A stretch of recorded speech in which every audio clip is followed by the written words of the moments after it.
क्या दोस्तों, supreme court ने मोदी को किया तलब। नोटिस मिलते ही फूलने लगे हाथ पांव। खुला साहब का एक और गड़बड़ झाला। राहुल की मोदी को खुली चेतावनी। दोस्तों, आखिर ऐसा क्या हुआ कि सुप्रीम कोर्ट ने नरेंद्र मोदी को तलब करके जवाब मांग लिया है? आखिर ऐसा क्या हुआ कि जो चेतावनी राहुल गांधी पहले से देते हुए, चैलेंज करते हुए आ रहे थे, उस चैलेंज पर अब सुप्रीम कोर्ट मोदी के खिलाफ एक्शन लेने जा रहा है। आखिर सीबीआई, ईडी और चुनाव आयुक्त के बाद में अब और कौन सी एजेंसी है जिसके गड़बड़ झाले में मोदी फंसते हुए नजर आ रहे हैं? विपक्ष बार बार भारतीय जनता पार्टी के ऊपर एक बड़ा आरोप लगाता है और बार बार मोदी को लेकर एक एक्शन लेता हुआ नजर आता है, जिसमें सीधे तौर पर कहा जाता है कि भारतीय जनता पार्टी ईडी को, आईटी सेल को जो है अपने तरीके से दुरुपयोग करती है दोस्तों, और विपक्ष के ऊपर सीधे तौर पर निशाना साधती है। लेकिन अब एक और बड़ा घोटाला, एक और बड़ा फर्जीवाड़ा सामने निकल कर आया है कि अंदर ही अंदर आड़ में एक और ऐसी हमें कह सकते हैं कि एजेंसी है जो भाजपा के लिए काम करती है, जिसको लेकर सीधे तौर पर सुप्रीम कोर्ट ने मोदी जी को तलब किया है। सुप्रीम कोर्ट ने सीधे तौर पर मोदी जी को कहा है कि भाई हाजिर हो जाइए, जिसमें पहले भी राहुल गांधी ने मोदी जी के खिलाफ काफी बड़े एक्शन लिए थे, लेकिन अब देर से सही लेकिन सुप्रीम कोर्ट ने एक्शन तो लिया दोस्तों। सुप्रीम कोर्ट ने मोदी जी को जो है सीधे तौर पर तलब किया है। तो आखिर वो कौन सी दुखती रग है जिसको भारतीय जनता पार्टी को जो है सीधे तौर पर सुप्रीम कोर्ट ने पकड़ लिया है? तो क्या कुछ खबर सामने निकल के आ रही है? हमारे साथ वरिष्ठ पत्रकार मौजूद है जब्बार खान, आप उनकी इस रिपोर्ट को देखिए। दोस्तों, सुप्रीम कोर्ट ने मोदी को किया तलब। नोटिस मिलते ही फूलने लगे हाथ पांव। खुला साहब का एक और गड़बड़ झाला। राहुल की मोदी को खुली चेतावनी। बहुत स्वागत है आप सभी का। आप देख रहे हैं द राजनीति का विशेष सेगमेंट खबर और विश्लेषण। मैं हूं जब्बार खान। दोस्तों, आखिर ऐसा क्या हुआ कि सुप्रीम कोर्ट ने नरेंद्र मोदी को तलब करके जवाब मांग लिया है? आखिर ऐसा क्या हुआ कि जो चेतावनी राहुल गांधी पहले से देते हुए, चैलेंज करते हुए आ रहे थे, उस चैलेंज पर अब सुप्रीम कोर्ट मोदी के खिलाफ एक्शन लेने जा रहा है। आखिर सीबीआई, ईडी और चुनाव आयुक्त के बाद में अब और कौन सी एजेंसी है जिसके गड़बड़ झाले में मोदी फंसते हुए नजर आ रहे हैं? और जो देश के सामने पूरा का पूरा गड़बड़ झाला खुल गया दोस्तों, तो सवाल यह है कि मोदी की मुश्किलें कितनी ज्यादा बढ़ने वाली हैं। विस्तार से आपको बताते हैं। दोस्तों, आपने देखा कि किस तरीके से सीबीआई की नियुक्ति होती है, कैसे सीवीसी की नियुक्ति होती है, कैसे चुनाव आयोग, मुख्य चुनाव आयुक्त की नियुक्ति होती है, और कैसे सीएजी की नियुक्ति होती है। बात आज मोदी के एक और तोते की, जिसके जाल में खुद मोदी फंसते हुए नजर आए और जिसमें सुप्रीम कोर्ट ने सख्त लहजे में नोटिस जारी करके जवाब तलब कर लिया दोस्तों। तो मोदी तो तलब किए गए हैं। राहुल ये कह रहे हैं कि ये लड़ाई अभी आगे जैसे जैसे पहुंचेगी, मोदी की मुश्किलें उसमें बढ़ेंगी। मोदी की मुश्किलें और ज्यादा बढ़ेंगी। कोर्ट ने 18 तारीख को उस जनहित यात्रा पर केंद्र से जवाब मांग लिया, जिसमें भारत के सीएजी की नियुक्ति केवल कार्यपालिका और प्रधानमंत्री की तरफ से करने के मौजूदा चलन का संविधान का उल्लंघन घोषित किए जाने का अनुरोध किया गया।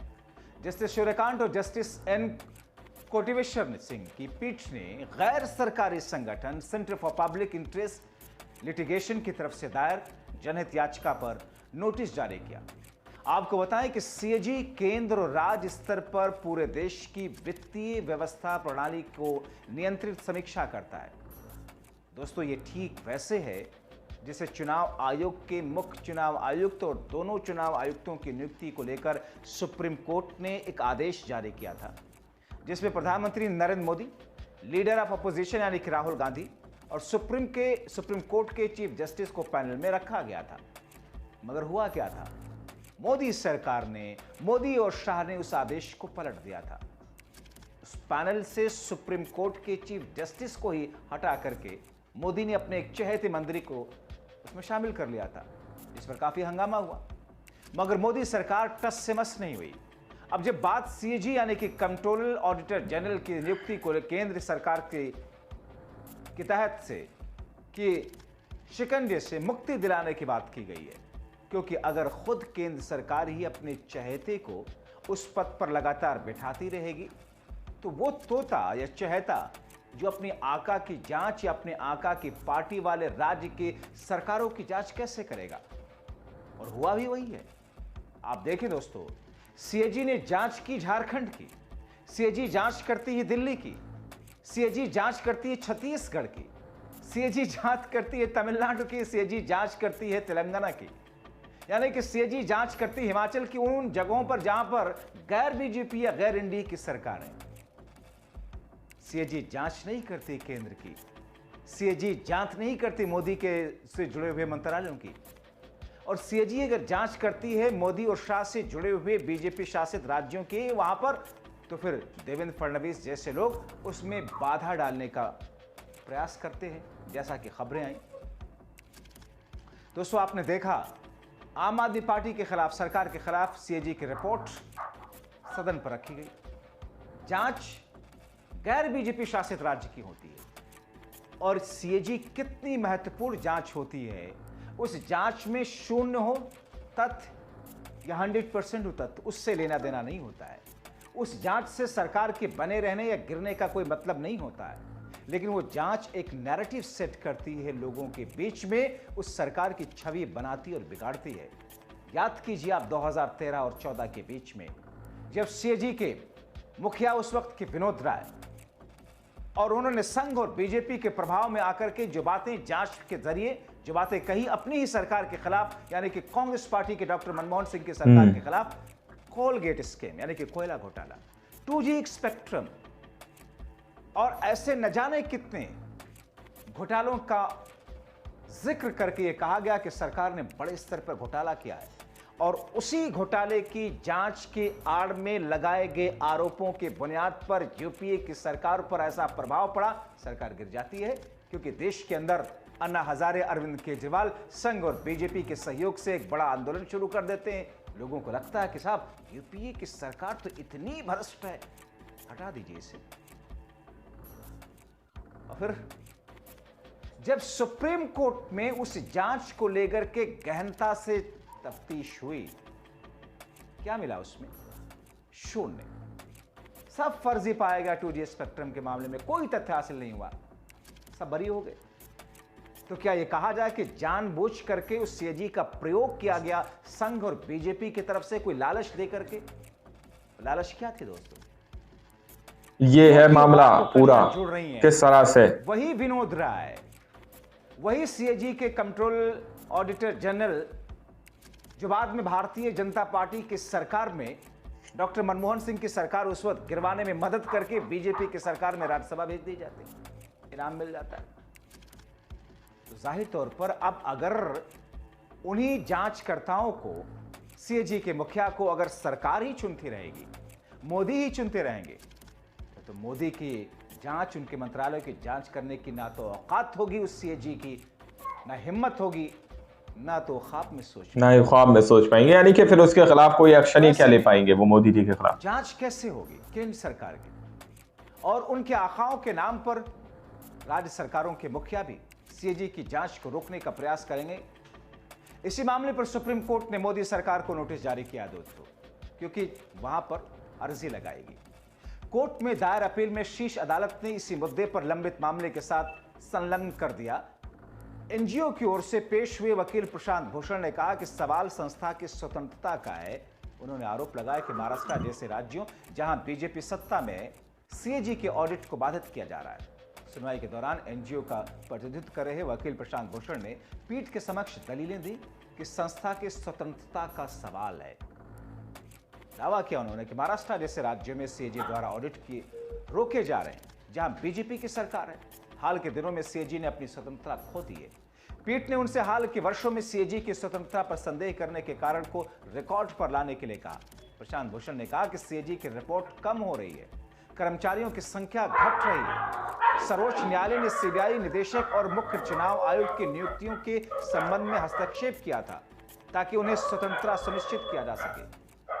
प्रशांत भूषण ने जोरदार ढंग से तर्क दिया कि सीएजी के लिए भी इसी तरीके के निर्देश आवश्यक हैं, यानी कि वैसे ही निर्देश दिया जाए दोस्तों जैसे मुख्य चुनाव आयुक्त की नियुक्ति को लेकर के दिया गया। दोस्तों, याचिका में कहा गया कि न्यायालय निर्देश दे कि सीएजी की नियुक्ति राष्ट्रपति द्वारा प्रधानमंत्री, विपक्ष के नेता, भारत के मुख्य न्यायाधीश वाली एक स्वतंत्र तटस्थ चयन समिति के परामर्श और पारदर्शी तरीके से की जाए। सीएजी की नियुक्ति का निर्देश सूचना आयोगों और केंद्र सतर्कता आयोग सहित अन्य निकायों की नियुक्ति के समान होना चाहिए। जनहित याचिका में शीर्ष अदालत से निर्देश देने को भी अनुरोध किया गया कि राष्ट्रपति, सीएजी की नियुक्ति, प्रधानमंत्री, विपक्ष के नेता, भारत के चीफ जस्टिस वाली एक स्वतंत्र पैनल की नियुक्ति की जाए। दोस्तों, अब ऐसे में मोदी सरकार को जवाब देना होगा। सुप्रीम कोर्ट ने तलब कर लिया है। हालांकि बात अदालत में यह भी उठी कि अपनी संस्थानों पर भरोसे के सवाल है, अपने संस्थानों पर भरोसा करना होगा। दरअसल जब जस्टिस सूर्यकांत ने डेविएशन के बारे में सवाल किया तो प्रशांत भूषण ने कहा कि कम रिपोर्ट और रुके हुए ऑडिट की ओर इशारा करते हुए फिर कोर्ट ने संविधान के अनुच्छेद 148 की ओर इशारा किया, जिसमें कहा गया कि राष्ट्रपति सीएजी को अपने हस्ताक्षर और मुहर के तहत वारंट द्वारा नियुक्त करेंगे।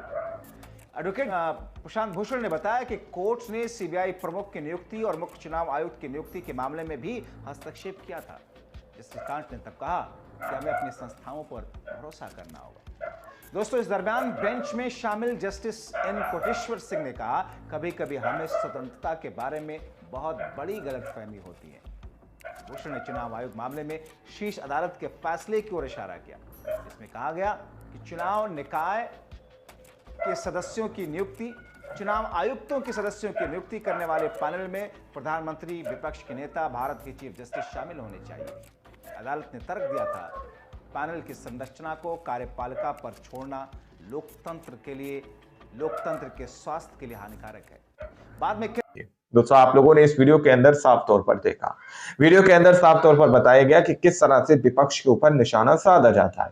अब यहाँ पर नियुक्ति को लेकर बहुत सारी बातें कही जा रही है। सुप्रीम कोर्ट ने सीधे तौर पर प्रधानमंत्री नरेंद्र मोदी जी को तलब कर लिया, उनको बुला लिया है।